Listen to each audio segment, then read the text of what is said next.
I spoke with someone recently about ending their marriage. This is pretty common when people are in relationship shift and adjustment that they schedule with someone like me. But this one really struck me because of the amount of guilt this person had about ending their sacred vow, their marriage. And this is also not that uncommon, but it just really struck me this week. It hurt my heart, to be honest with you, to hear to hold witness and hold space for someone who is suffering this way over the guilt they felt. So I want to talk for a minute about that vow. And if you are someone who is currently struggling in your marriage because you believe it is wrong to end it, okay? So if you're struggling, there's a lot of reasons to struggle, but specifically if you are struggling because you are considering ending your marriage, but you have guilt or fear around this, the ending, the breaking of the vow specifically. Different conversation if it's about the house, the money, the kids, but I'm talking about the vow. What is this vow? This marriage vow is essentially, I promise to love, to honor, to respect, to nurture and care for this other human being. And they vow the same for me, right? It's reciprocal. The vow, in most cases, is reciprocal, right? I'm taking care of you, you're taking care of me. We're respecting each other. We're honoring and nurturing and loving one another. We're putting each other's needs above our own. I want to talk about that because in that, if you are struggling, if you use words like it's hard, it's suffering, it's struggle, okay? I want you to sit and think about this for a minute. If you're upholding your vow to love, to honor, to nurture, to respect them, are they also upholding that vow to you? That's one question, right? Like, is this reciprocal? Another question is, if you're staying in the marriage, but you may love them still, right? But are you respecting them? Are you honoring them? Are you nurturing them? Are you feeling resentful? Are you feeling angry or dismissed? Are you feeling left out? Are you feeling closed out? Are you hurting inside?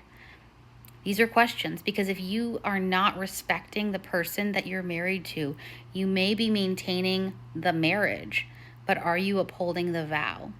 If you feel that you no longer love your partner, but you are holding on to the marriage, but you're not holding on to the vow because you don't love them, you don't respect them, you're not nurturing them. Are you really caring for them, or are you giving them a meal because it's your duty, because it's what you're supposed to do to avoid a fight? Are there other things that you're doing to avoid argument, but not out of love or nurturing or respect? Because is it really maintaining the marriage vow if you're holding on to the marriage, but not upholding the principles of that vow? I want you to think about that because that's a really big deal.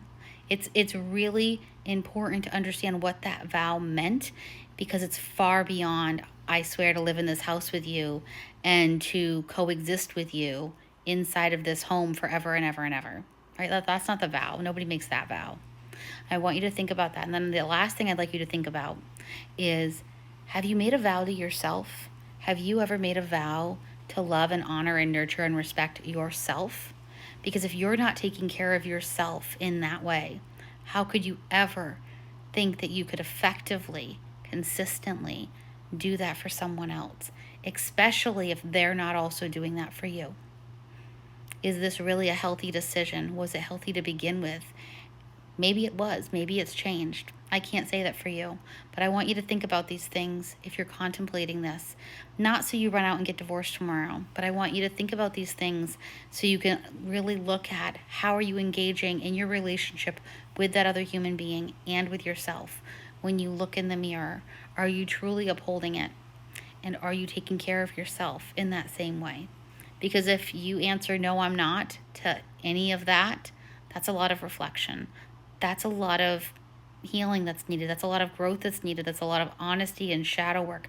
There's work to do there because a marriage vow is far beyond, I'm going to coexist with you inside of this space forever and ever and ever. In fact, if you're going to make that marriage vow, don't look me up. I'm not making that vow. That's not the same thing as love. Existing with someone inside of a house forever and ever and ever is not love. It's really, that's coexistence. We can do that with anyone, nearly anyone. Anyways, I hope this helps. And yeah, I hope this helps. And there's a link in my bio if you'd like to have more conversation, or in the comment section too. Have a great night.